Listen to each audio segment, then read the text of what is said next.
సదాశివసమారంభాం శంకరాచార్యమధ్యమాం అస్మదాచార్యపర్యంతాం వందే గురుపరంపరాం. హరి ఓం. శ్రీ గురుభ్యో నమః. హరి ఓం. ఈరోజు అష్టావకర గీత 70వ భాగం మనం చూడబోతున్నాం. వేదాంత శాస్త్రంలో మనకు రెండు ముఖ్యంగా ఉంటాయి, రెండు విషయాలు. ఒకటి జ్ఞానం, రెండు సన్యాసం. జ్ఞానం, సన్యాసం, ఈ రెండు కూడా మనం రెండుగా చూడం. జ్ఞానం, సన్యాసం మనం ఒకటిగానే చూస్తాం. అంటే ఎట్లా అంటే, ఒక నాణ్యానికి బొమ్మ, బొరుసు రెండు పక్కల, ఒక పక్క బొమ్మ, ఒక పక్క బొరుసు ఉంటుంది కదా. అలా ఒకవైపు జ్ఞానం, మరోవైపు సన్యాసం. అట్లా అంటే ఈ రెండు కూడా, జ్ఞానం సన్యాసం కూడా పరస్పరం సహకరించుకుంటాయి, అంటే బలపరుచుకుంటాయి. ఏది దేని మీద ఆధారపడిందో చెప్పలేం. అంటే కారణం ఏది, కార్యం ఏది మనం చెప్పలేం. అంటే మీకు బాగా అర్థం కావాలంటే, శారీరక ఆరోగ్యం, మానసిక ఆరోగ్యం లాగా. మానసిక ఆరోగ్యం బాగుంటే శారీరక ఆరోగ్యం బాగుంటుంది, లేకపోతే శారీరక ఆరోగ్యం బాగుంటే మానసిక ఆరోగ్యం బాగుంటుంది. అట్లా తేల్చి చెప్పడం కష్టం. ఈ రెండు కూడా పరస్పరం ఒకదాని మీద ఒకటి ఆధారపడి ఉంటాయి. అలాగే జ్ఞానము, సన్యాసము ఇదే రీతిలో పరస్పరం ఆధారపడి ఉంటాయి. సన్యాసం అంటే కాషాయ వస్త్రం, ఆశ్రమాలు, అలా మీరు ఊహించుకోకూడదు. సన్యాసం అంటే కాషాయ వస్త్రం కాదు, ఆశ్రమ సన్యాసం కాదు. ఇక్కడ ఆంతర సన్యాసం. సన్యాసం అంటే అంతర్గత సన్యాసం. అంతర్గత సన్యాసం అనగానే మీకు కిందటి క్లాస్లో మనం చాలా స్పష్టంగా చూసుకున్నాం. ఏమిటది? 4 విషయాలు మనం వదిలేయాలి, ఆంతర్యంలో వదిలేయాలి. అంటే వాటి పట్ల విరాగం ఉండాలన్నమాట. మనకి వైరాగ్యం ఉండాలి, అది ఒక రకమైన నిర్లిప్త భావన ఉండాలి.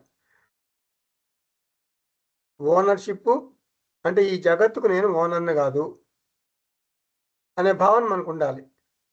విశ్వరూప ఈశ్వరుడికి చెందుతుంది ఈ జగత్తు, అది ఫస్ట్.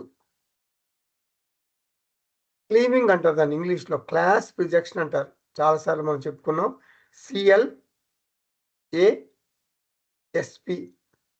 సిఎల్ అంటే క్లీమింగ్, అంటే ఒక రకమైనటువంటి అహం మమ. దాంతో ప్రతి విషయం ఇది నాదే. ఇప్పుడు ఆ ఇల్లు నేనే కట్టాను, డిజైన్ నేనే వేశాను, మరి ఆ ఫండ్స్ అన్ని నేనే సమకూర్చాను, చాలా కష్టపడ్డాను. అట్లా అది నాదే, దట్ ఈజ్ మైన్. అది నేను దాన్ని నియంత్రించగలను. ఈవిడు నా కొడుకు, వీడి డాక్టర్ చదివించాను, వీడు నేను చెప్పినట్టు వింటాడు, నా కాస్ట్ అమ్మాయినే పెళ్లి చేసుకుంటాడు. ఎందుకంటే నేను చెప్పి ఉన్నాను వాడికి, అట్లా కాదురా, నువ్వు అమెరికాలో ఉంటే కొన్ని పిచ్చి పిచ్చి వేషాలు వేస్తారు, అట్లా వేయొద్దు, మనం చాలా చాలా నిప్పులు కడిగిన వంశం, మన కాస్ట్ అమ్మాయిని మనం చేసుకోవాలి, మనం ఇంటర్ కాస్ట్ కాదు, ఇంకా వేరే అమ్మాయి వేరే కంట్రీ అట్లా చేసుకోవద్దని నేను చెప్పి ఉంచాను, కంట్రోల్ చేస్తాను నేను. సో ఓనర్షిప్, కంట్రోల్షిప్ నా చేతిలో ఉంది అని అనుకోవటం వద్దు. ఇది మెయిన్. అహం మమ వద్దు, నేను నాది. ఈ అంటే ఓనర్ని కాదు అంటే యాజమాన్యం అనమాట. ఇది నా చేతిలో ఉంది, దీనికి నేను ఓనర్ని అంటే యాజమాన్యం ఉండకూడదు. ఎవరిది యాజమాన్యం? ఈ సృష్టి అంటే జగత్తు అంటే చెప్పాను కదా, ఈ శరీరం, మనసు, కుటుంబం, ఆఫీసు అన్నీ జగత్తులోనే వస్తాయి. కాబట్టి ఇది ఎవరిది? నాది కాదు. నేను యాజమాన్యం నాది కాదు, కంట్రోలర్షిప్ నాది కాదు. ఎవరిది? విశ్వరూప ఈశ్వరుడికి చెందుతుంది. ఓనర్షిప్, ఇంకో మాట చెప్తున్నాను, ఓనర్షిప్ ఉంటే కంట్రోలర్షిప్ ఉంటుంది. అంటే ఓనర్షిప్ ఉంటే కంట్రోలర్షిప్ సహజంగా ఉంటుంది. ఇది నా బిడ్డ, ఇది నా బిడ్డ అని నేను అనుకుంటే ఆ బిడ్డ బాగోగులు, మరి ఆ బిడ్డ భవిష్యత్తును నేను నియంత్రించగలను అని అనుకుంటాను కదా! కాబట్టి నేను ఓనర్‌ని కానప్పుడు, యజమానిని కానప్పుడు, కంట్రోలర్‌ని కూడా కాదు. అంటే నియంత్రించలేను కూడా అని అనుకుంటాడు జ్ఞాని. నేను యజమానిని గాదు, నియంత్రించలేను కూడా అని జ్ఞాని అనుకుంటాడు. ఆ పరిస్థితిని అంటే మూడో మాట చెప్తున్నా నేను. ఆ పరిస్థితిని నియంత్రించగలనా లేదా అని సహజంగా ఆ ఓనర్‌షిప్, కంట్రోలర్‌షిప్ ఉన్న చోట ఆహ్, ఆందోళన ఉంటుంది. ఆందోళన ఉంటుంది. ఎందుకంటే నేను నియంత్రించలేను. ఇప్పుడు నా కొడుకు నా కాస్ట్‌లోనే చేసుకోవాలని నేను అనుకుంటా. కానీ చేసుకుంటాడో లేదో కదా! ఇంటర్ కాస్ట్ చేసుకోవచ్చు. ఓ చైనా అమ్మాయిని చేసుకోవచ్చు. ఆ!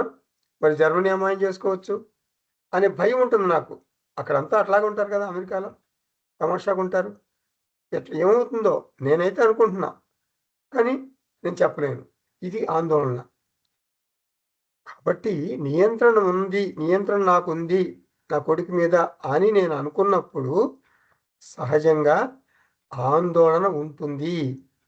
కంట్రోలర్‌షిప్‌ను, ఆందోళనను మనం విడిగా చూడలేం. ఒకే నాణానికి బొమ్మ, బొరుసును మనం వేరు చేయలేము. ఓనర్‌షిప్, కంట్రోలర్‌షిప్, యాంగ్జైటీ కలిసే ఉంటాయి. క్లాస్ రిజెక్షన్ అన్నాం కదా! సీఎల్ అంటే క్లెయిమింగ్, ఓనర్‌షిప్, కంట్రోలర్‌షిప్. ఏ అంటే యాంగ్జైటీ. ఇవి కలిసే ఉంటాయి. ఇదే మన బాధ. మన శాస్త్రం వంట పట్టలేదంటే వాడికి ఎవరైనా సరే నేను 25 ఏళ్ల నుంచి శాస్త్రం వింటున్నానమ్మా. నాకు కొంచెం ఇంకా ప్రాబ్లమ్స్ ఉన్నాయి అన్నారంటే ఇది సరిగ్గా జరగల వాళ్ళకి. క్లాస్ రిజెక్షన్ జరగల. ఓనర్‌షిప్, కంట్రోలర్‌షిప్ జరగల. అది యాంగ్జైటీ. Ownership, కంట్రోలర్‌షిప్, anxiety. ఈ 3 ఉన్న చోట సహజంగా సకామ భక్తి ఉంటుంది. ఎస్పీ. ఎస్పీ అంటే స్పెషల్ పూజలు. స్పెషల్ పూజలు. ఒక గంట ఆహ్, పో మన అర్చకుడిని, మన గుడిలో పూజారిని మన ఇంటికి పిలిపించుకొని ఒక చిన్న హోమం చేస్తాం. ఆయుష్ హోమం. లేకపోతే శనిది దాని గురించి, లేకపోతే విఘ్నేశ్వర హోమం. ఇట్లా రకరకాల హోమాలు మన ఇంట్లో చేసుకుంటాం. ఎందుకు? స్పెషల్ పూజలు ఎందుకు చేస్తాం? లోకా సమస్త సుఖినో భవంతు. అందుకు కాదు. సర్వే జనా సుఖినో భవంతు. అందుకు కూడా కాదు. ఎందుకు? నా కుటుంబం బాగుండాలి. నా శని 19 ఏళ్ళు శని అంటున్నారు. 19 ఏళ్ళు నేను శనితో బాధపడిపోవాలా? ఏలినాటి శని. మరి ఇవన్నీ ఎట్లా? తొలగించుకోవాలి కదా నేను. స్పెషల్ పూజలనమాట. సో, కాబట్టి యాజమాన్యం, కంట్రోలర్‌షిప్ నియంత్రణ, ఆందోళన ఇవి ఉంటే మాత్రం గ్యారంటీగా సకామ భక్తి ఉంటుంది. ఎందుకు సకామ భక్తి? నా ప్రార్థనలన్నీ కూడా భగవంతుడా! నా యొక్క కష్టాలు తొలగించు, ఈ ఆందోళన తొలగించు అని దైవానికి మనం విన్నపాలు పంపిస్తాం అన్నమాట. విన్నవించుకుంటాం. కాబట్టి ఓనర్‌షిప్, కంట్రోలర్‌షిప్, యాంగ్జైటీ, స్పెషల్ ప్రేయర్స్ అంటే సకామ భక్తి. ఈ 4 కలిసి ప్రయాణం చేస్తాయి. ఒకే సీట్‌లో కూర్చుంటాయన్నమాట. 4 సీటర్. ఏమేమి కూర్చుంటాయి? ఓనర్‌షిప్పు, దాని పక్కనే కంట్రోలర్‌షిప్పు, దాని పక్కన యాంగ్జైటీ, దాని పక్కన సకామ భక్తి. ఈ 4 కలిసి ఒక సీట్‌లోనే కూర్చుంటాయి బస్సులో. దీన్ని మనం వదిలించుకోవాలి. ప్రయత్నపూర్వకంగా వదిలించుకోవాలి. క్లాస్ రిజెక్షన్ అంటారు. ఈ 4ని సన్యసించాలి. త్యాగం చెయ్యాలి. జ్ఞాని ఈ 4ని భగవంతుడికి సమర్పిస్తాడు. గుర్తుపెట్టుకోండి. జ్ఞాని ఈ 4ని వదిలించుకుంటాడు. అంటే భగవంతుడికి సమర్పిస్తాడు. వదిలించుకోవటం అంటే అది. భగవంతుడా! ఓ శ్రీకృష్ణుడా, ఈ కుటుంబం ఎవరిచ్చారు? నువ్విచ్చావు. ఈ దేహం ఎవరిచ్చారు? నువ్విచ్చావు. ఈ మనసు నువ్విచ్చావు. మరి నా ఆఫీసు నువ్విచ్చావు. అంతా నీదే. విశ్వరూప ఈశ్వరుడిదే ఇది. నేను జగత్తులో ఒక భాగం. విశ్వంలో నేను ఒక భాగం. కాబట్టి నీదిది. నీ ఇష్టం వచ్చినప్పుడు నువ్వు తీసేసుకో. అది నాకేం చెప్పవసరం చెప్పవు కూడా నువ్వు. ఎవరైనా సరే నీ డెత్ ఎప్పుడంటే ఏం చెప్తారు? డేట్ ఆఫ్ బర్త్ చెప్తారు కానీ డేట్ ఆఫ్ డెత్ చెప్తారా? చెప్పలేరు కదా! ఏవండి? మీరు 2025 డిసెంబర్, ఈరోజు 15వ తారీఖు. మీరు జనవరి 1కి కొంచెం నేను తీసుకెళ్తాను. రెడీగా ఉంటారా? సూట్‌కేస్ సర్దుకుని అని యమధర్మరాజు మనకేమైనా చెప్తాడా? చెప్పడు కదా! ఏ క్షణంలో ఏం జరుగుతుందో మనకు తెలీదు. మన డెత్ ఎప్పుడు వస్తుందో మనకు తెలీదు. సో, విశ్వరూప ఈశ్వరుడికి మనల్ని ఎప్పుడు తీసుకెళ్ళాలంటే అప్పుడు తీసుకెళ్ళిపోతాడు. నేను, నాది అనే అహంకారం, మమకారం, ఈ 4 అంశాలు, అంటే నేను, నాది అనే దాంట్లో 4 అంశాలు ఉంటుంటాయి. ఏమిటంటే అది సంపదలు. 4 అంశాలని చెప్తున్నాను కదా! పొసెషన్స్ అంటారు సంపదలు. ఆ సంపదలు మాత్రం నాకు వదులుకోవటం ఇష్టం లేదు. గురువు ముందు కూడా పాద నమస్కారం చేయటానికి నా తల వంగదు. ఎందుకంటే సంపద. గురువు దగ్గర ఏముంది? కాషాయ వస్త్రం తప్ప. నా దగ్గర ఎంత సంపదలున్నాయి? కోట్లు, కోట్లు, కోట్లు, కోట్లు ఖరీదు చేసే ఆస్తి ఉంది గదా! మరి అటువంటి నేను ఒక ఒక కాషాయ వస్త్రం వేసుకున్నటువంటి గురువు దగ్గర నేను వంగి పాద నమస్కారం చేయాలా? అది నాకు సాధ్యమేనా? ఇలా ఆలోచిస్తారు సంపదలున్నవాళ్ళు. వాళ్ళ తల వంగదు అంత తేలిగ్గా. అందుకే మన పాద నమస్కారాన్ని చాలామంది చాలా మతాల్లో మరి వేరే వాళ్ళంతా కూడా మన క్రిటిసైజ్ చేస్తారు. ఎందుకంటే వాళ్ళ తల వంగదు.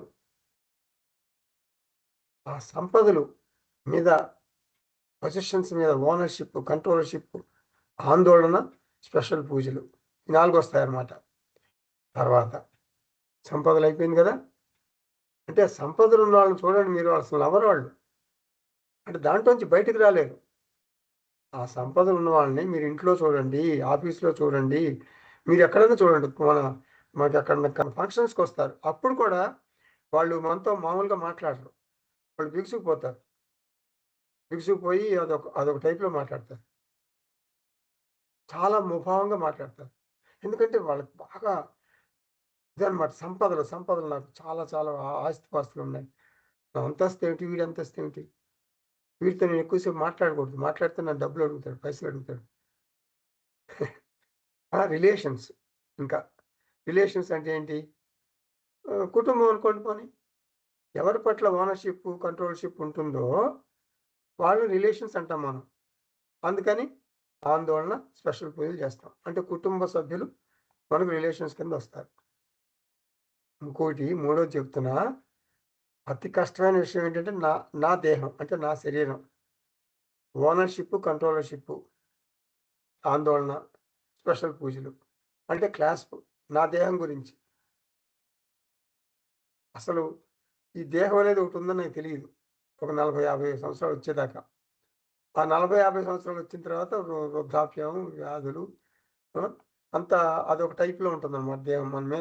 మన దేహం మీద మనకి అభిప్రాయం అంతా మొదటి 50 సంవత్సరాలు ఒక రకమైన అభిప్రాయం ఉంటుంది. తర్వాత ఇంకొక రకమైన అభిప్రాయం ఉంటుంది. మొదట 50 సంవత్సరాలు మాకు దీర్ఘాయుష్ కావాలి అని అనుకుంటాం. తర్వాత బాబు ఈ రోగాలు, రుష్టులు వీటితో నేను యాతన పడిపోతున్నాను. శీఘ్రమే తీసుకెళ్ళిపో, నాకు శీఘ్రమే మరణం ప్రసాదించు అని ప్రార్థిస్తాం. పుసుక్కున ప్రాణం పోవాలి. టప్ అని ఎగిరిపోవాలి నిద్దట్లో. నిద్రపోతున్నాం, మళ్ళీ నిద్ర లేవకూడదు నేను. అంటే నాకు కష్టం లేకుండా చక్కగా, సుఖంగా ప్రాణం పోవాలి. ఇది కోరుకుంటారు అందరూ. ఇంకా కష్టమైంది ఏంటంటే మనస్సు. మనస్సు. నా మనస్సు. నా మనస్సు మీద ఈ 4 బాగా పనిచేస్తాయి. అయి చాలా కష్టం వదలటం. జ్ఞాని ఈ 4ని అంటే ప్రాపర్టీ, ఫ్యామిలీ, బాడీ, మైండ్.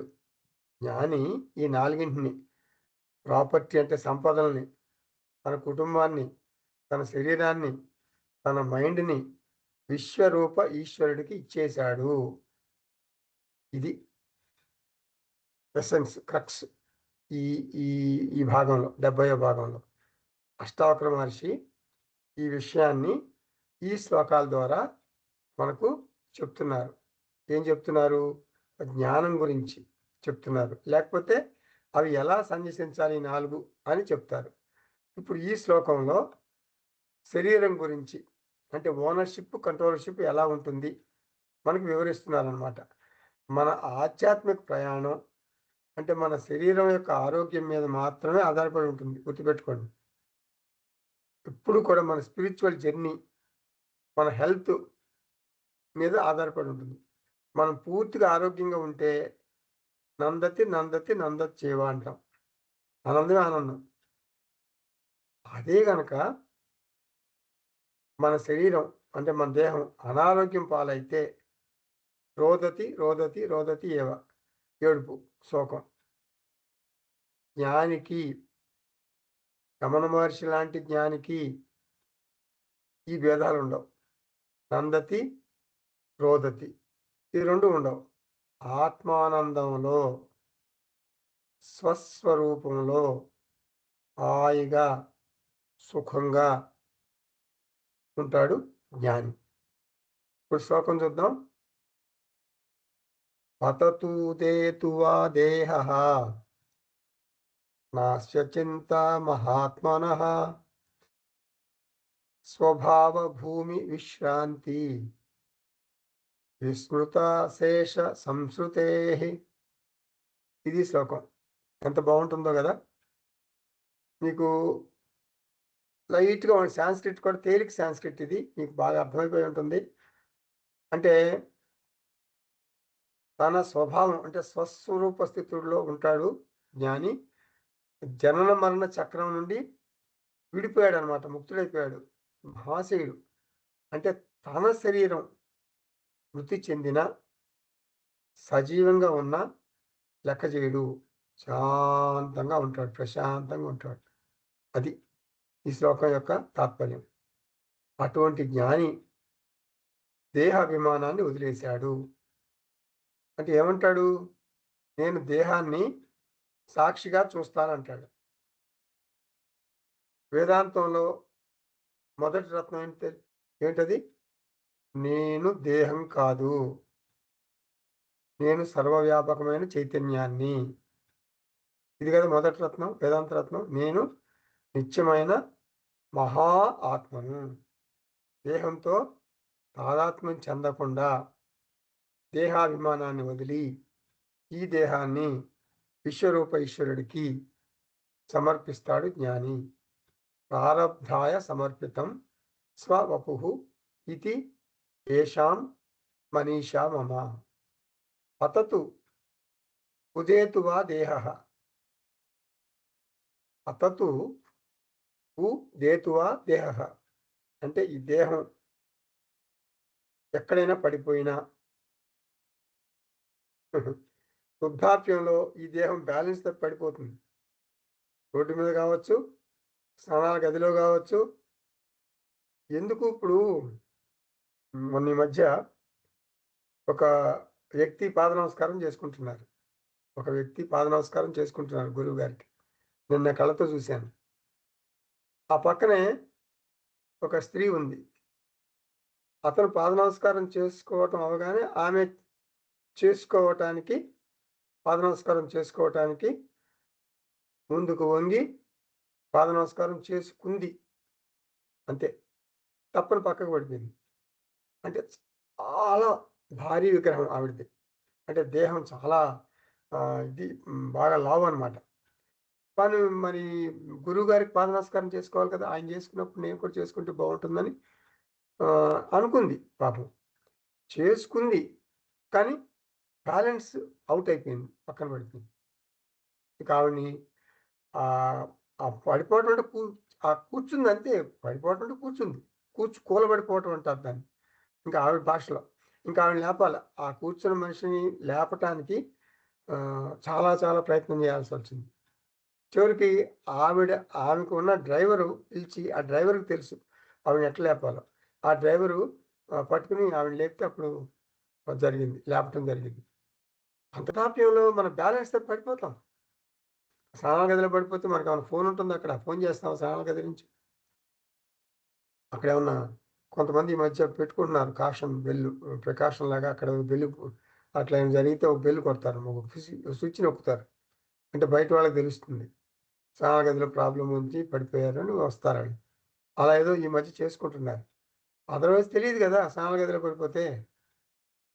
వృద్ధాప్యంలో మరి మంచం మీద నుంచి లేచి నిలబడటం అనేది పెద్ద ప్రాజెక్టు. మరి కూర్చోవటం కష్టం. చాలామంది 60 ఏళ్ళు దాటిన తర్వాత కూర్చోండి సార్ అంటే, అసలు కిందైతే కూర్చోరు. సమస్య లేదు. కుర్చీలో కూర్చోవాలన్నా గూడా వాళ్ళు మామూలుగా కూర్చోరు. కుర్చీలో మామూలుగా కూర్చోరండి. ఎట్లా కూర్చుంటారు? కుర్చీ దగ్గర దాకా జరుగుతారు. సాధారణంగా 2 కుర్చీలేసుకుంటారు. ఒక కుర్చీ మీద ఇంకో కుర్చీ 2 కుర్చీలేసుకొని కూర్చుంటారు. లేకపోతే బ్యాలెన్స్ ఔట్ అయిపోతుంది.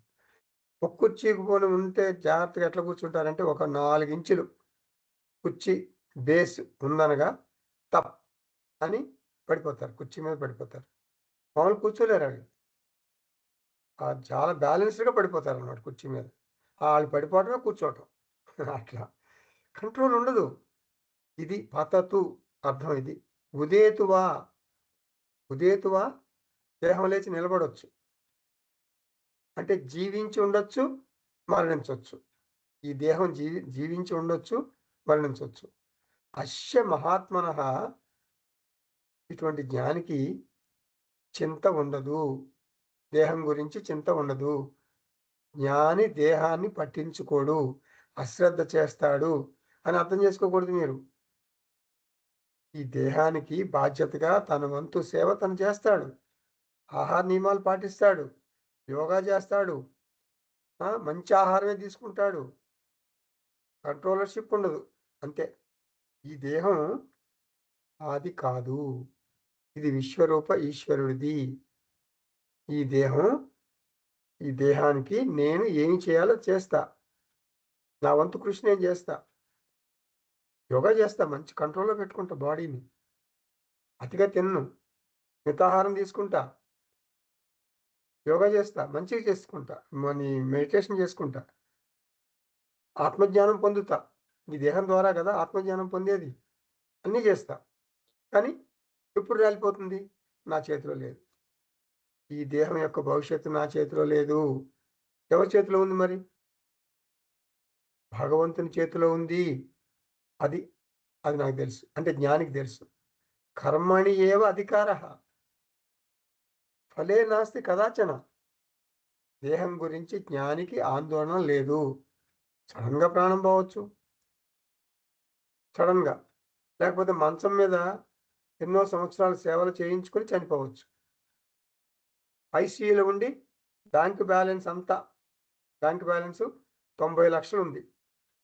ఆ 90,00,000 కూడా ఖర్చు పెట్టేసుకుంటాడు. ఖర్చు పెట్టించేస్తాడు. ఇప్పుడు ఎవరు మరి హ్మ్, హ్మ్, హాస్పిటల్‌లో ఖర్చవుతుందిలే అని ఇంట్లో పెట్టుకోరు కదా! డబ్బున్నప్పుడు హాస్పిటల్‌లో పెడతారు కదా! ఐసీయూలో పెడతారు. ఐసీయూలో యాక్చువల్‌గా 3 రోజులుంటే చాలు. కానీ హాస్పిటల్ వాళ్ళు 30 రోజులు ఉంచుతారు. ఎందుకంటే మనం డబ్బుంది మీరు మంచిగా కట్టగలరు కదండీ! ఇంట్లో అయితే ప్రాణం పోతుందండి. ఇక్కడైతే మేము వెంటిలేటర్ పెడతాం అని ఏదో మనల్ని కన్విన్స్ చేస్తారు హాస్పిటల్ వాళ్ళు. కన్విన్స్ చేసి రోజుకింతని బిల్ చేసి బ్యాంక్ బ్యాలెన్స్ ఎంతో తెలుసుకుంటారు ముందల. 90,00,000 ఉందంటే 90,00,000 అయిపోంగానే ఇప్పుడు చనిపోయాడండి అని చెప్తారు అప్పుడు. ఆ బ్యాంక్ బ్యాలెన్స్ అయిపోయినప్పుడు చెప్తారు. అంత ఖర్చు పెట్టి చేయొచ్చు. ఈ రకమైన ఆందోళనలు జ్ఞానికి ఉండవు. గుర్తుపెట్టుకోండి. ఇటువంటి ఆందోళనలు జ్ఞానికి ఉండవు. నా అస్య చింత అంటే కొంతమంది నాకు నా దేహం గురించి ఆందోళన లేదు అంటుంటారు. మళ్ళీ చెప్తున్నాను నేను. కొంతమంది ఏమంటారంటే నాకు నా దేహం గురించి ఆందోళన లేదు. నిజం చెప్తున్నా. నాకు ఆందోళన లేదు. కానీ నాకు తెలియకుండానే ఆందోళన వచ్చి నా మనసులో కూర్చుంటుంది. నాకైతే నేను ప్రయత్నపూర్వకంగా ఆందోళన చెందట్లా. I'm damn sure. కానీ నాకు తెలియకుండా ఆందోళన వచ్చి నా మనసులో కూర్చుంటుంది. ఏం చేయాలి నేనిప్పుడు? ఇట్లా అంటుంటారు కొంతమంది. ఇటువంటి పరిస్థితులు వస్తే జ్ఞాని ఏం చేస్తాడంటే, ఆ జ్ఞానికి ఇలా జరిగిందనుకోండి. అప్పుడు జ్ఞాని ఎట్లా ఎదుర్కుంటాడు ఆందోళన అంటే, తమాషాగా ఎదుర్కుంటాడు. ఏంటంటే కొత్త రకం ధ్యానం చేస్తాడు. ఒక రకమైన మెడిటేషన్ చేస్తాడు జ్ఞాని. ఏమిటి ఆ మెడిటేషను? నేను నా మైండ్‌కి ఓనర్‌ని కాదు. కంట్రోలర్‌ని కాదు. అంటే ఈ దేహం నాది కాదు. ఈ మనసు నాది కాదు. ఈ మనసుని నాది కాదు కాబట్టి నేను నియంత్రించే అధికారం నాకు లేదు. ఈ మనసుకి యజమాని నేను కాదు. మరి నియంత్రించే అధికారం కూడా నాకు లేదు. నేను నియంత్రించలేను.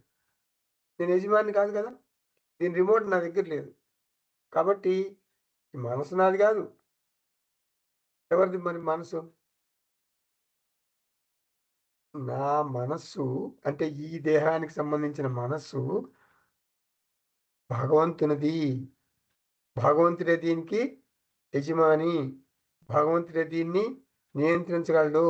కాబట్టి మానసిక ఆందోళనలు అన్నీ భగవంతుడికే చెందుతాయి. ఇలా ఇలా ధ్యానం చేస్తాడు. ఇది ప్రత్యేకమైన ధ్యానం. కాబట్టి నాకు ఆందోళనలు లేవు. ఆందోళనలు, భయాలు, ఆవేదనలు, ఒత్తిడులు శృతి మించి మిమ్మల్ని కలవరపెడుతుంటే మీరు కూడా ఈ రకమైన ధ్యానం చెయ్యండి. నేను ఈ మనసుకి, ఆందోళనలకి సాక్షిని. మనస్సు, ఆందోళనలు భగవంతునికి చెందుతాయి. నేను సాక్షిగా వీక్షిస్తున్నాను. నాకు ఆందోళనలు లేవు. నాకు ఆందోళనలు లేవు. నాకు ఆందోళనలు లేవు. ఇలా, ఇలా ధ్యానం చేయాలి. ఇది అసంగ ధ్యానం. అసంగోహం, అసంగోహం, అసంగోహం. అసంగః అహం పునః పునః. సచ్చిదానంద రూపోహం, సచ్చిదానంద రూపః అహం. నేను ఈ దేహానికి యజమానిని గాదు. నేను ఈ దేహాన్ని ఎవరికి వాళ్ళు అనుకోవాలి. ఈ దేహం అంటే నా దేహం అని ఇక్కడ ఎవరికి వాళ్ళు నా దేహం అనుకోవాలి. నేను ఈ దేహానికి యజమానిని గాదు. నేను ఈ దేహాన్ని నియంత్రించలేను. ఈ దేహం నాది గాదు. ఇది భగవంతునిది. ఈ మనస్సుకు నియంత్రించలేని ఆవేదనలు, చింతలు, భయాలు ఉన్నా కూడా గుర్తుపెట్టుకోండి. నియంత్రించలేని ఆవేదనలు, చింతలు, భయాలు ఉన్నా కూడా జ్ఞాని ఏమంటాడు? చింతా నాస్తి కిలా అంటాడు. ఎక్కడో విన్నట్టుంది గదా! సదాశివ బ్రహ్మేంద్ర స్వామి కీర్తన. చింతా నాస్తి కిలా. చాలా చాలా మంచి కీర్తన ఇది. సదాశివ బ్రహ్మేంద్ర స్వామి కీర్తన. అంటాడు జ్ఞాని. ఏది ఆవేదనలు ఉన్నా కూడా ఇలా అంటాడు. ఎందుకంటాడు? నాకు సంబంధం లేదు మనసుతో. మనస్సును, ఆందోళనను భగవంతుడు చూసుకుంటాడు. చింతాయాం అపి అభిమానః నాస్తి. స్వభావ భూమి.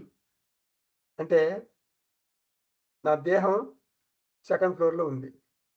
అంటే ఉన్న తమాషాగా అట్లా అనుకోండి. 3 అంతస్తుల ఇల్లు మనది. సెకండ్ ఫ్లోర్‌లో దేహం ఉంది. మైండ్ ఫస్ట్ ఫ్లోర్‌లో ఉంది.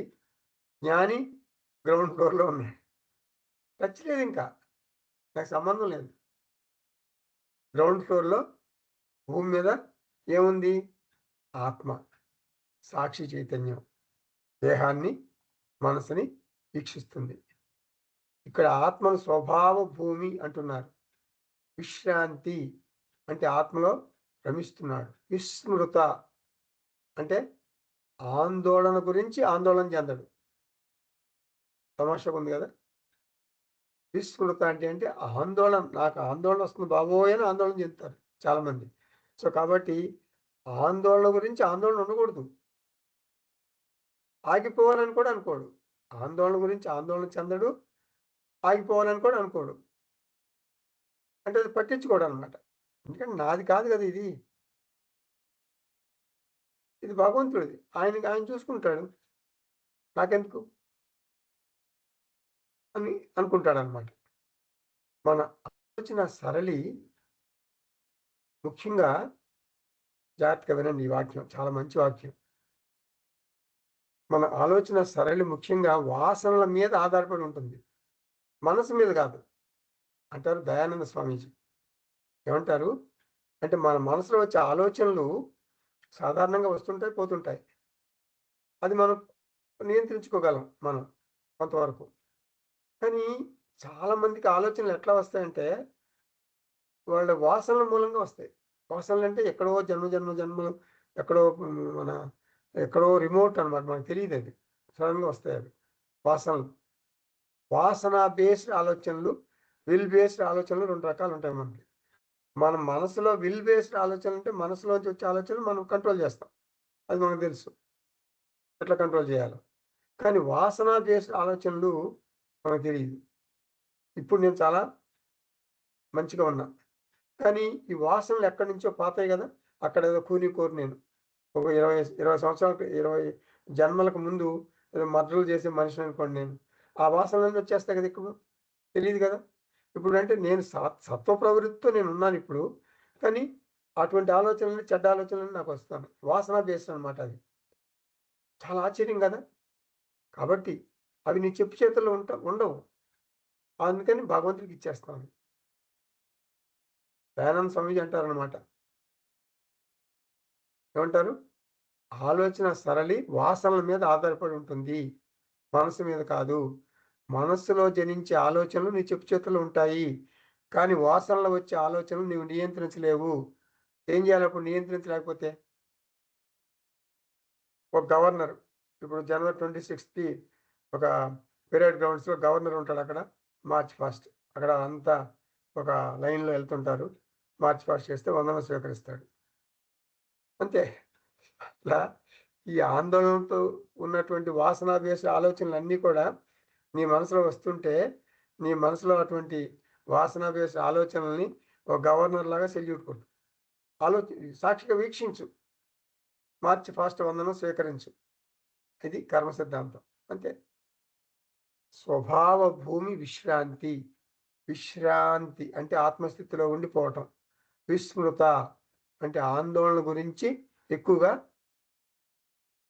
చింతించడనమాట. ఆందోళనకు ప్రాధాన్యత ఇవ్వడు.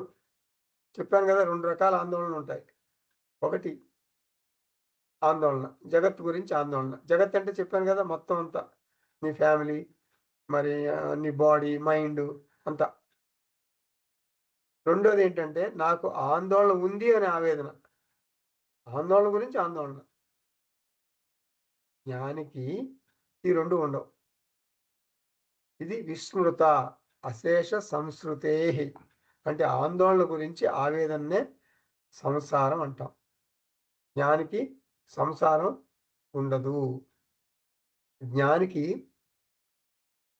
మనస్సు, మనస్సు యొక్క ఆందోళనలు అంటవు. 87వ శ్లోకం. అకించనః కామచారః నిర్ద్వంద్వ ఛిన్న సంశయః అసక్త సర్వభావేషు కేవలో రమతే బుధః.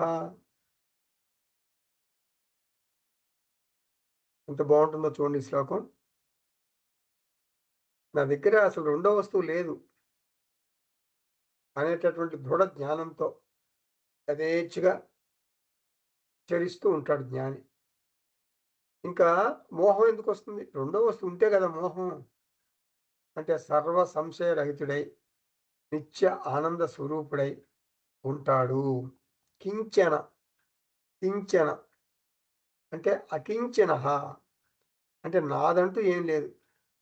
అంటే అతను అన్నీ త్యాగం చేసేసాడు. సన్యాసి అంటాం. ఇంకా లోతుగా అర్థం చెప్పాలంటే గృహస్థ జ్ఞానికి అర్థం చేసుకోండి ఈ మాట.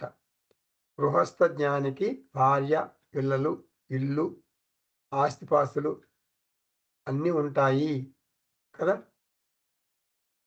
గృహస్థ జ్ఞానికి భార్య, పిల్లలు, ఇల్లు, ఆస్తిపాస్తులు అన్నీ ఉంటాయి. ఏం చెబుతున్నాను నేనిప్పుడు? అయినా కూడా జ్ఞానికి అంటే గృహస్థ జ్ఞానికి తనది అంటూ ఏమీ లేదు. ఏదీ లేదు. దేనికి ఓనర్ కాదు. యజమాని కాదు. అతని మనసులో ఏమనుకుంటాడు? నిర్మమః ఏమీ లేనివాడు. అకించనః అంటే ఓనర్‌షిప్, కంట్రోల్‌షిప్ లేనివాడు. కాబట్టి ఆందోళన లేనివాడు. అసంగ ఆత్మగా ఉంటాడు. అంటే ప్రయత్నపూర్వకంగా సాధన చేసి ఆ స్థితిలో ఉంటాడు. అటువంటి ఆలోచనలో ఉంటాడు. ఇటువంటి ఆలోచనలను నిరంతరం చేయటం వలన అతని సుప్తచేతన మనస్సులో అంటే మనసు లోపల ఈ ఆలోచనలు స్థిరంగా ఉండిపోతాయి. అందువల్ల గృహస్థ జ్ఞాని కుటుంబ సభ్యులతో ఆనందంగా గడుపుతున్నా కూడా అసంగ చైతన్య స్థితిలోనే ఉంటాడు. ఓనర్‌షిప్, కంట్రోలర్‌షిప్ ఉండవు. నిర్మమః, నిర్మమః. భగవాన్ నా దేహానికి, నా కుటుంబానికి సంబంధం కలిపాడు. ఎవరు? భగవంతుడు. నా కుటుంబ సభ్యుల భవిష్యత్తు, నా భవిష్యత్తు భగవంతుడి చేతిలో ఉంది. భగవంతుడే ఈ పరిస్థితులు కల్పించాడు. భగవంతుడే నన్ను, నా కుటుంబ సభ్యుల్ని తన ఇష్ట ప్రకారం తనలోకి తీసుకుంటాడు. ఇటువంటి ఆలోచన సరళి అన్ని వేళలా జ్ఞాని సుప్త చేతన మనసులో ఉంటుంది. కాబట్టి అకించనః అంటే నిత్య సన్యాసి. అందుకే కామచారః అంటే బైండింగ్ డిజైర్స్ ఉండవు. బంధించే కోరికలు లేనివాడు. అంటే ఏ కోరిక బలంగా ఉండదు. ఎందుకని? నాకిది కావాలి అని గట్టిగా పట్టడు. దేహంతో తను విధిగా చేయాల్సిన బాధ్యతలు నిర్వహిస్తాడు.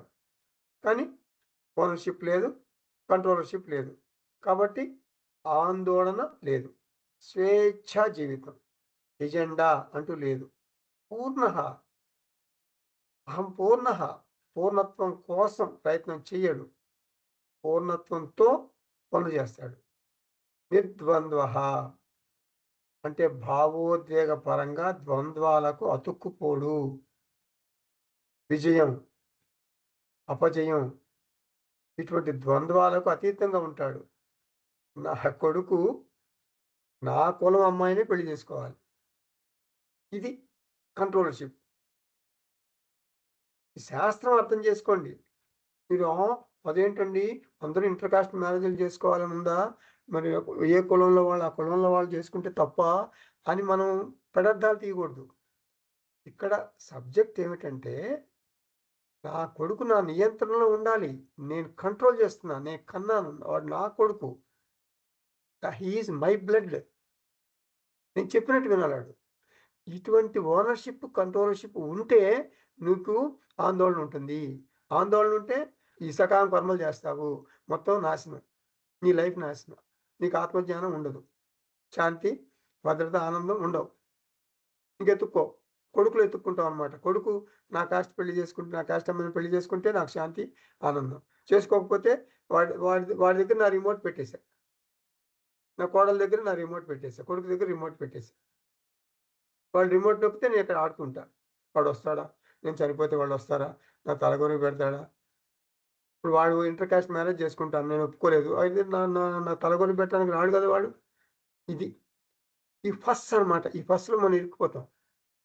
కంట్రోలర్‌షిప్, ఓనర్‌షిప్ అంటే ఇది. అలా అర్థం చేసుకోవాలి. ఇక్కడ ఇంటర్ కాస్ట్ మ్యారేజ్ ఈ మెయిన్ పాయింట్ కాదక్కడ. ఓనర్‌షిప్, కంట్రోలర్‌షిప్ అనేది మెయిన్ పాయింట్. ఇవి ద్వంద్వాలు, భావోద్రేకాలు. ఇవి జ్ఞానికి ఉండవు. ఒక వస్తువును గాని, ఒక వ్యక్తిని గాని నేను కంట్రోల్ చేయాలి అనుకుంటే నాకు భావోద్వేగాలు తప్పవు. జ్ఞాని ద్వంద్వాతీతుడు.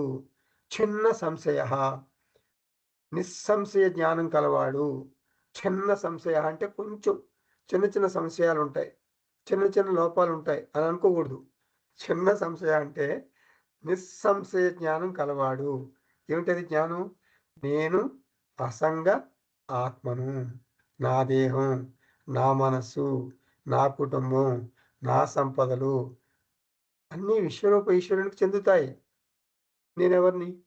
సాక్షి చైతన్యాన్ని.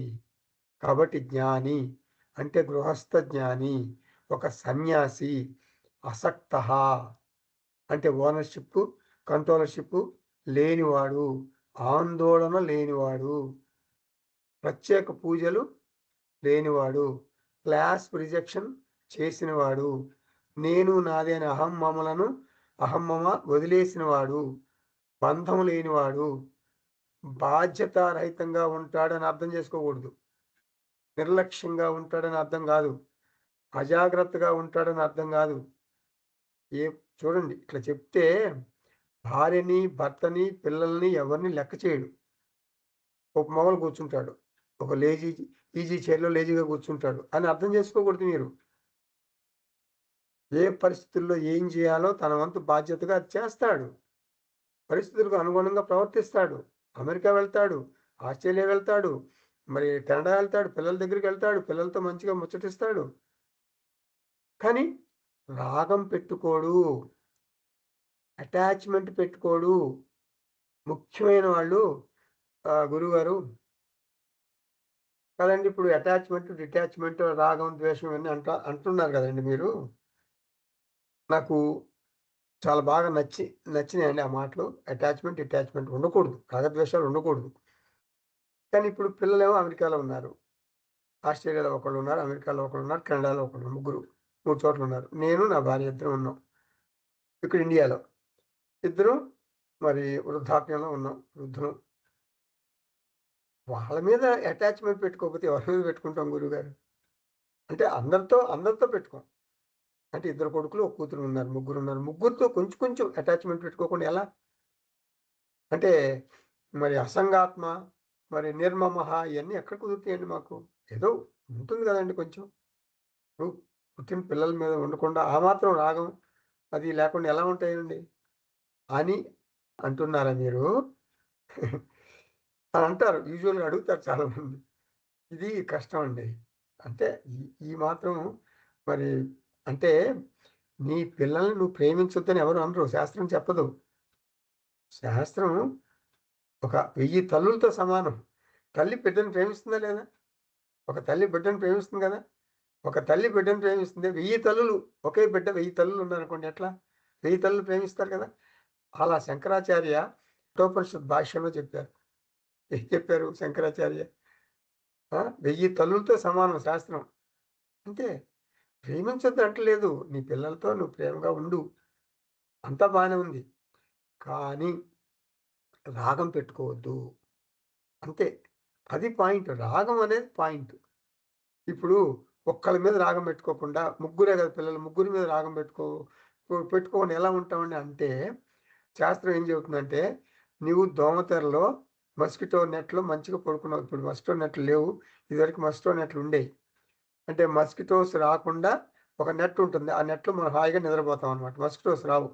ఆహ్, ఆ నెట్‌లోకి లోపలికి ఎంటర్ అవ్వలేవు దోమలు. హాయిగా నిద్రపోతాం. మరి మస్కిటో నెట్‌లోకి ఎన్ని దోమలు రావచ్చు? మస్కిటో నెట్‌లోకి ఎన్ని దోమలు రావచ్చు? అంటే ఏం చెప్తారు? ఒక 2 దోమలు రావచ్చా? ఒక దోమ రావచ్చా? ఒక్క దోమ కూడా రాకూడదు. నీ నిద్ర డిస్టర్బ్ చేయాలంటే ఒక్క దోమ చాలు గదా! అసలు దోమలు రాకూడదు. ఒక్క దోమ కూడా రాకూడదు. అలాగే నీవు చక్కగా ఆత్మజ్ఞానంతో ఉండాలంటే ఒక్క రాగం కూడా ఉండకూడదు నీకు. ఒక్క రాగం కూడా ఉండకూడదు. ప్రతి బంధము, ప్రతి అటాచ్‌మెంటు ఒక దోమ లాంటిదే. నీ దేహం, నీ మనసుతో కూడా బంధం పెట్టుకోకూడదు. అభిమానం పెట్టుకోకూడదు. సర్వభావేషు అసక్తః.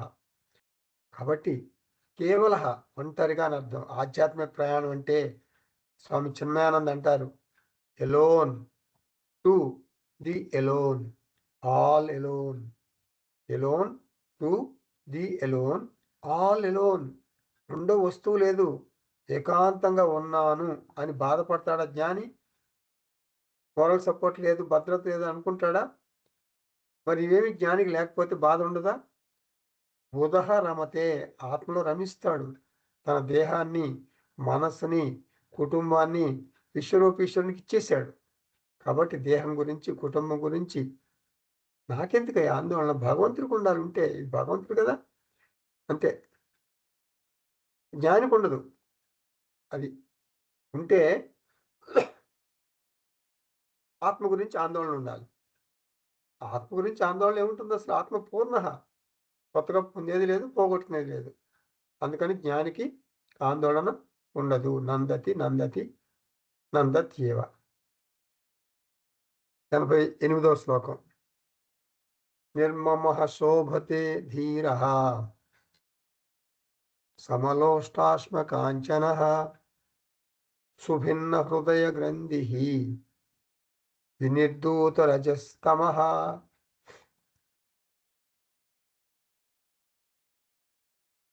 ఈ శ్లోకాల్లో కొన్ని సన్యాసం గురించి, కొన్ని జ్ఞానం గురించి చెప్తున్నారు అష్టావక్ర మహర్షి. ధీరః అంటే సుభిన్న హృదయ గ్రంథి, అంటే వినుద్ధూత రజస్తమః.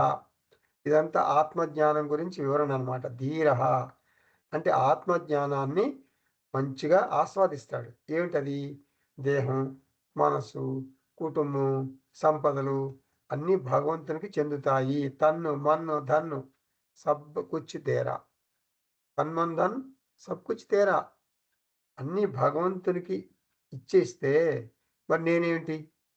నేను సాక్షి చైతన్యాన్ని. ధీరః అంటే ఇది అర్థం. సుభిన్న హృదయ గ్రంథి అంటే పాశం. పాశం అంటే ఒక బంధం అన్నమాట, ఒక తాడు. అంటే రాగాలు, అటాచ్‌మెంట్స్. అంటే ఒక ఒక తాడులాగా బంధించేస్తాయన్నమాట. బంధుత్వాలు తాళ్ళతో మనల్ని గట్టిగా బంధిస్తాయి. అంటే ముడివేసేస్తాయి. దేహం, మనస్సు, కుటుంబం, సంపదలు ఈ 4 అతనిని బంధించవు. వినిర్ధూత రజస్తమః అంటే రజోగుణము, తమోగుణము వీటి నుండి స్వేచ్ఛ పొందాడు. అంటే ఆ గుణాల్ని ప్రయత్నపూర్వకంగా తొలగించుకున్నాడు. రజోగుణం అంటే ఏంటి? బంధం. అంటే వర్క్, వర్క్, వర్క్, వర్క్. ఎప్పుడు వర్క్ చేస్తుంటాడు. తమోగుణం అంటే మోహం, ఇల్యూషన్. అంటే బంధం, మోహం కలిసి ప్రయాణం చేస్తాయి. బంధం ఉంటే మోహం ఉంటుంది. బంధాన్ని నియంత్రించాలనుకోవటమే మోహం. అంటే నియంత్రించలేని దాన్ని నియంత్రించాలనుకోవటం మోహం. ఇందాక కొడుకు చెప్పాను గదా! నా కొడుకు నా కంట్రోల్‌లో ఉండాలి.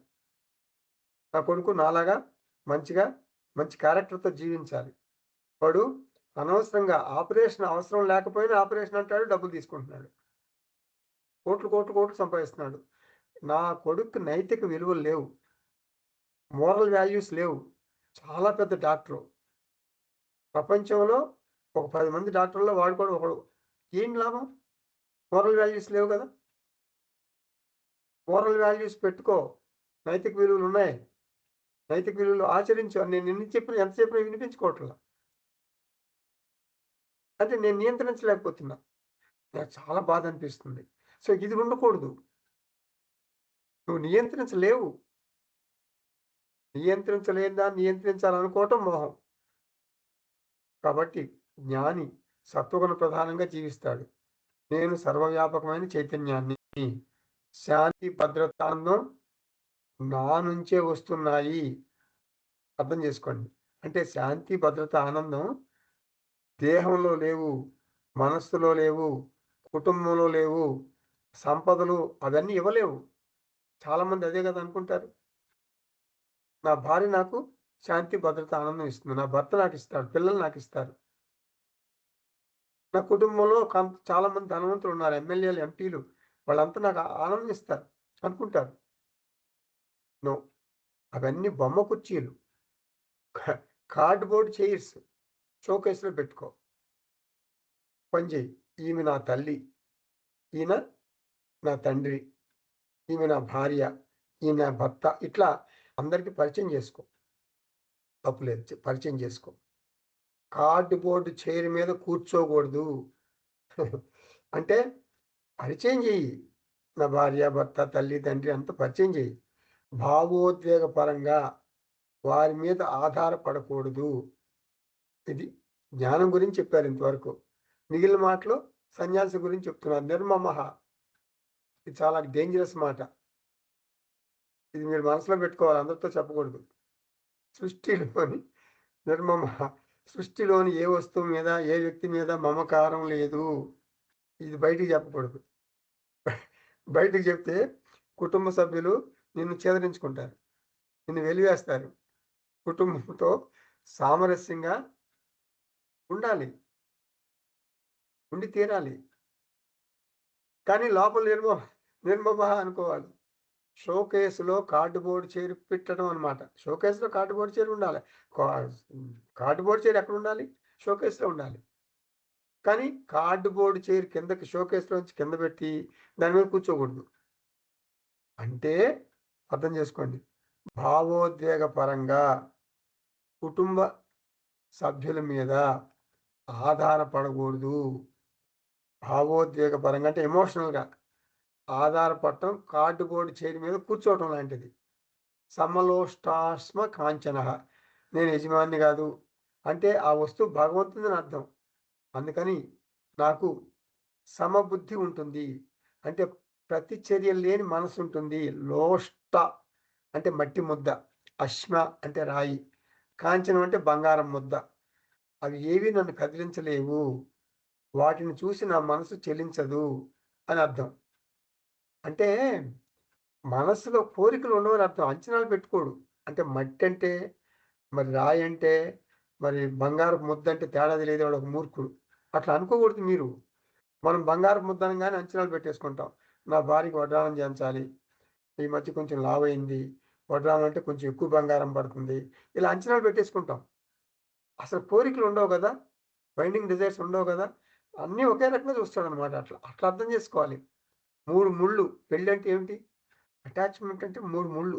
3 ముళ్ళు వేసేసాం అంతే కదా. ఆమె ఎక్కడో ఉంది, అతను ఎక్కడో ఉంటాడు, తెలియదు కదా, నిర్ణయం జరుగుతుంది. ఆ 3 ముళ్ళు పడగానే ఈమె నా భార్య, ఇతను నా భర్త. ఎంతోమంది పురుషులు ఉన్నారు. మన ఇండియా జనాభా 75 కోట్లు పురుషులు, 75 కోట్లు స్త్రీలు ఉంటారు. ఆ 75 కోట్ల స్త్రీలు ఏమైపోయారు నాకు అనవసరం, నా భార్య నాకు ముఖ్యం. 75 కోట్ల పురుషులు ఏమైపోయారు నాకు అనవసరం, నా భర్త నాకు ముఖ్యం. 3 ముళ్ళు పడేయండి కదా. ఇంతమంది స్త్రీలు ఉన్నారు, ఇంతమంది పురుషులు ఉన్నారు ప్రపంచంలో. ప్రపంచ జనాభా మరి 410 కోట్లు సుమారుగా పురుషులు, 410 కోట్ల స్త్రీలు. వాళ్ళు నాకు అనవసరం, నా భర్త నాకు ముఖ్యం, నా భార్య నాకు ముఖ్యం. ఒక ఆమెని ఎంచుకుని 3 ముళ్ళు వేస్తే అంటే నా రిమోట్ ఇచ్చేసా. స్థూల సూక్ష్మ కారణ శరీరాలు కలిసిపోతాయి. 3 ముళ్ళు ద్వారా సత్వరజస్తమో గుణాలు, జాగ్రత్త స్వప్న సుషుప్త అవస్థలు అన్నీ నా రిమోట్ మొత్తం ఇచ్చేసా. నా సుఖదుఖాలు ఆ చేతిలో పెట్టేశా. భావోద్వేగ పరంగా ఇలాంటి అనురాగాలు లేవు, గుర్తుపెట్టుకోండి. ఇలాంటి రిమోట్లు ఇవ్వకూడదు, ఇలాంటి అనురాగాలు బంధాలు ఉండకూడదు. జ్ఞానికి సమబుద్ధి ఉండాలి, సమత్వం ఉంటుంది. శోభతే జ్ఞాని అంటే, శోభతే అంటే జ్ఞాని ప్రకాశిస్తాడు అంటే ఆత్మజ్ఞానంలో రమిస్తాడు అని అర్థం. స్వస్తి. ఓం పూర్ణమద పూర్ణమిదం పూర్ణాత్ పూర్ణముదచ్యతే పూర్ణస్య పూర్ణమాదాయ పూర్ణమేవావశిష్యతే. ఓం శాంతి శాంతి శాంతి. హరి ఓం. శ్రీ గురుభ్యో నమః. హరి ఓం.